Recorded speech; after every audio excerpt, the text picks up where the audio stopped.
Hello everybody. Hello everybody. So this is Jason from the Hellenic Goof podcast, the Hellenic Goof channel basically. And this is a 10-minute podcast, which is a very, very, very new and exciting format of the podcast that I'm creating here for all my friends and people. And if you've seen the previous 5 episodes of this podcast, it's a little bit funnier and much faster to watch. So I certainly think you will like it. And before we waste another second, today is the 6th episode, and we have to get to our first question for our 6th guest. So, first question is for you. What is your name, and where do you live, and what is your field of endeavor? So basically, what do you do? And the timer, my friend, starts now. Okay, so I'm Tom Billinge. I live in Connecticut in the United States, but I'm originally from England. My field of expertise, I guess, is I'm an author who focuses on mostly Indo-European matters, mythology and physical training and metaphysics from an Indo-European perspective, I guess. And so I have my main channel apart from Tom Billinge is War Yoga on Instagram, and that is dedicated to the metaphysical, physical culture of the moment India, but soon to come other Indo-European physical culture. I did it. I did it. Yeah, you did it. You got the minute. time, my friend. So excellent answer. You got the alarm ringtone. So let's get to the second answer, Tom. What is war yoga and why is it different from yoga? So you have 1 minute to answer. So war yoga is both a metaphysical and a physical system of training. So it's based physically in Indian Vyayam, which is the wrestling conditioning training that involves maces, and clubs, and stone rings, and various exercises for wrestlers.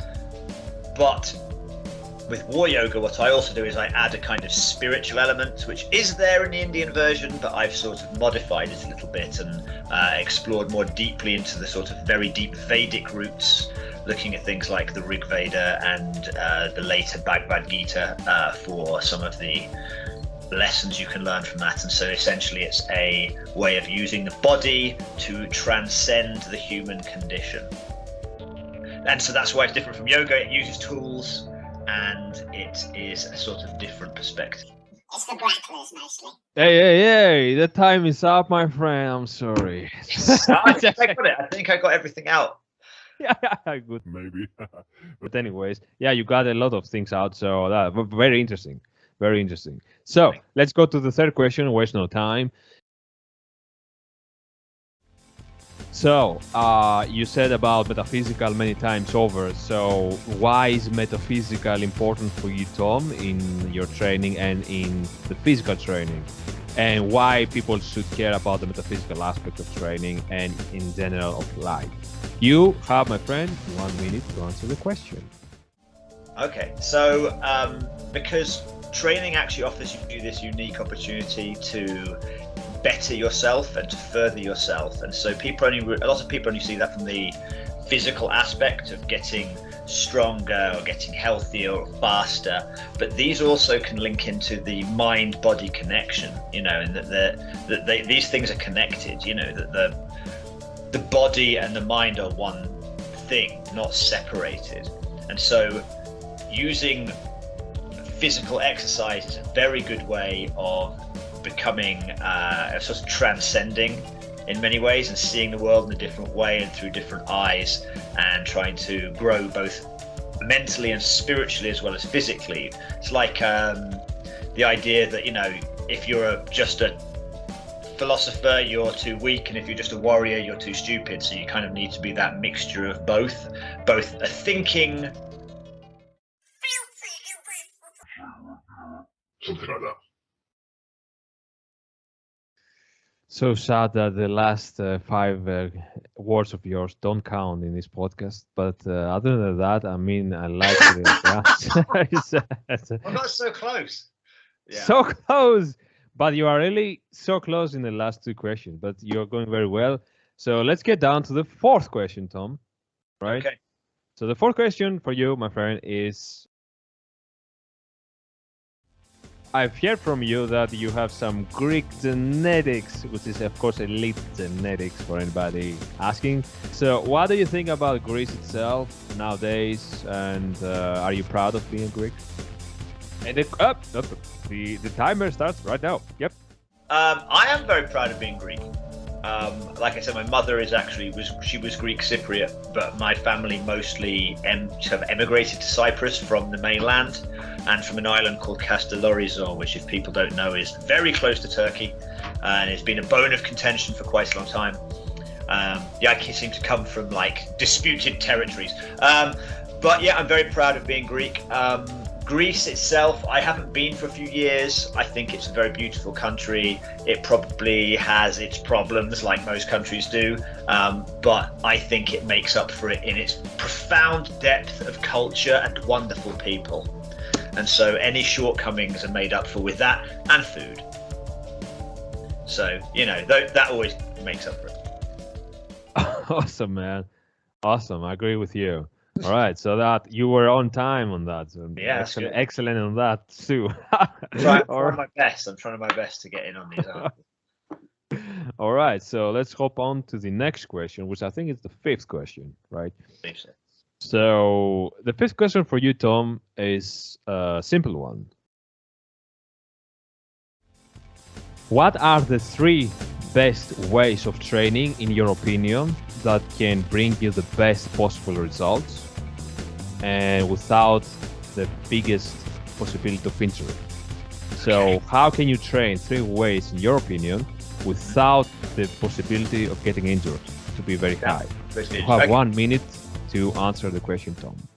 Okay, so in War Yoga we have we use both tools and no tools. So the first way is using some of the calisthenic exercises, essentially from War Yoga, which are things like Hindu push-ups and Hindu squats, because if you're just using your body weight, you're much less likely to get injured because you're not carrying extra weight or trying to handle things in a funny way. I also think that you're going to get injured. Most ways I get injured, that's my problem. Martial arts is very good.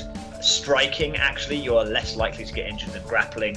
So I'm a Muay Thai teacher as well, so I would recommend taking up a striking art, because you're only going to get injured really if you get hit by somebody else. And a 3rd way, I don't know. I don't really do a 3rd way because I get injured pretty easily doing things like weights and stuff, so I tend to stay away. There you go. 2 Good enough for me. Okay, good. I didn't have only 1. I'm like, I know. All right, so let's get to the 6th question, and let's talk a little bit about. I want to ask you about martial arts. So you said about BJJ, grappling, and you said about striking. So let's say that I'm a young man, late 20s, early 30s, and I have never tried any martial art, and I want to. I don't have a lot of time, so I'm very busy.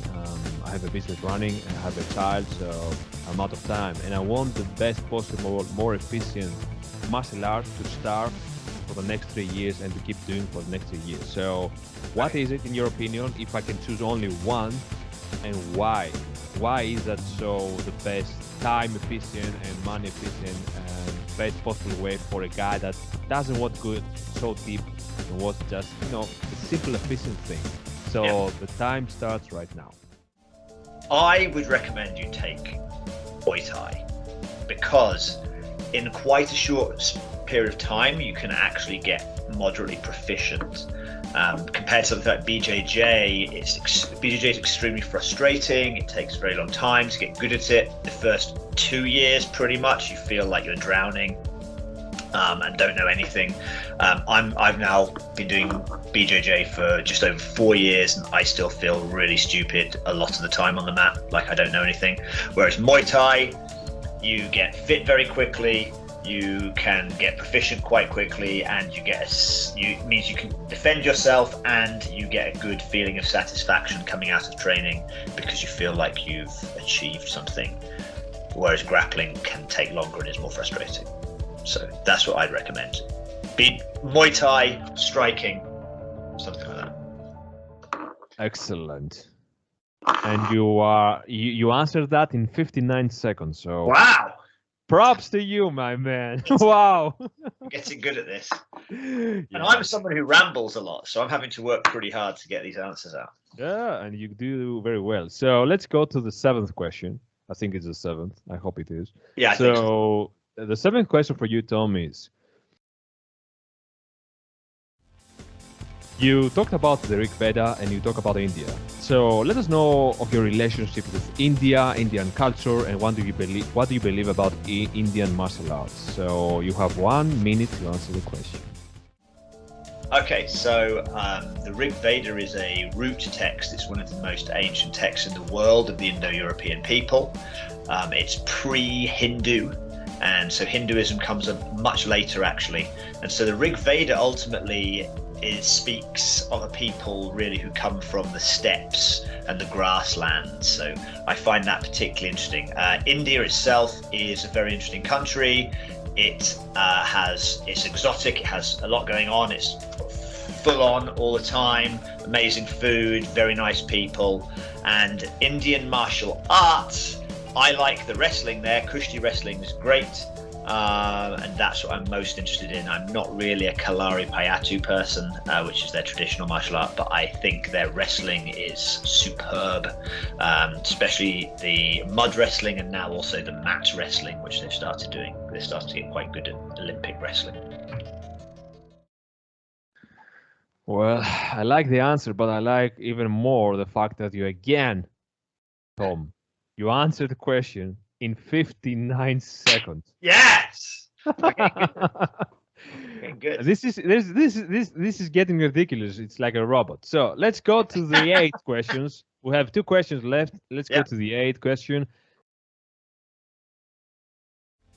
So, Tom, what do you know about men's retreats? So when I say men's retreats, what do you believe? What are your thoughts regarding young men and even men in their 30s getting into some very difficult days, getting into the boot camp, getting into hardships, physical hardships, mental hardships, toughness, and then getting out of that boot camp as a better man? Do you think that this is a valid concept in our society? Do we need these things back?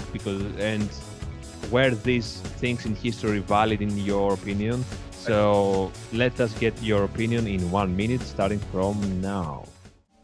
So I don't know a huge amount about boot camps, but I think they are quite valuable. Traditionally, almost all human cultures had rites of passage for young men, young women too, but a rite of passage is very important because it essentially puts the young men out into a hard, difficult situation. For example, the ancient Greeks had the ephebes, and the Spartans had their agoge, so these men had to go through stuff. And Spartans are a little bit different because they were really tough, but even all ancient people had this idea of this sort of men went off, they had to live on the fringe of society, they had to hunt and steal for their food and just kind of survive, and then after maybe 2 years they could come back into society as fully fledged adult men, and that they would be much more rounded individuals because of it. So I think it's important. All right.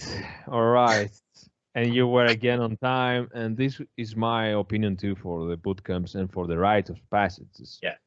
So props to you again. So great. Last question, my friend. Ninth question. We got to the ninth question with you, and you were very successful. You had only 2 failures in the start, but you got there.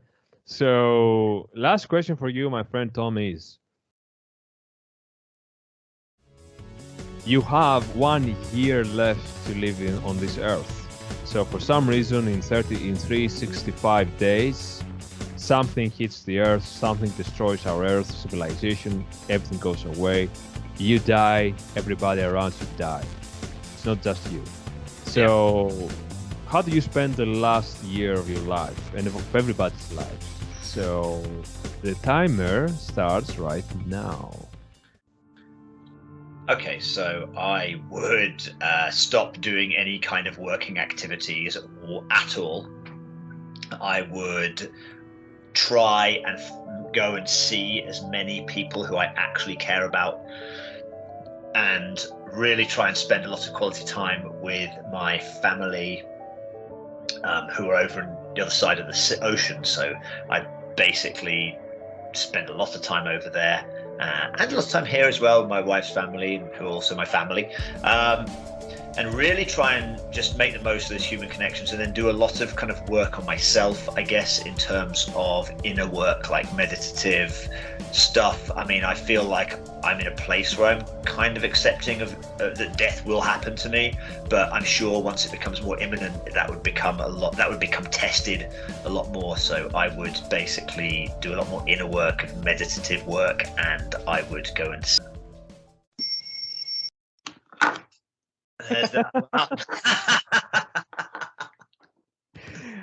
what a contrast from the sob story of both of us, and the very emotional answer that you gave to that alarm ring that was like an asshole disturbing a conversation. But that is how these are the rules. I can't change the rules, man. So yeah, I understand.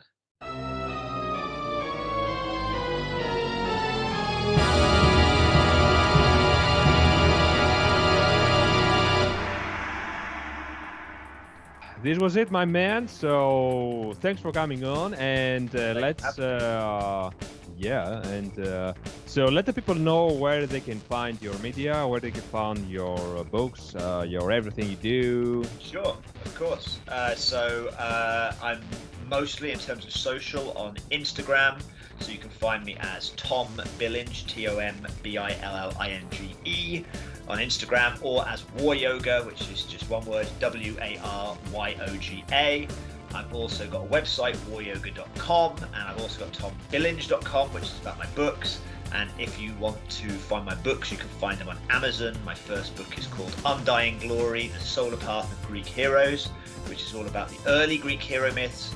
And the second book is War Yoga, which sets out the premise for War Yoga. And so that is where you are going to find me. Sounds great. People, go follow Tom if you liked his answers and our beautiful podcast. Go follow him in his media and go buy the books. Certainly, if you are into mythology and its history, I think it's a great thing to explore everybody's opinion and views on that. And having said all that, please, Tom, stay a little bit after the recording ends. And for anybody else, thank you for your attention. I hope you liked the 6th installment of this podcast. And off we go to the 7th one in the next episode. Until then, ciao ciao from Jason and Tom. Bye-bye.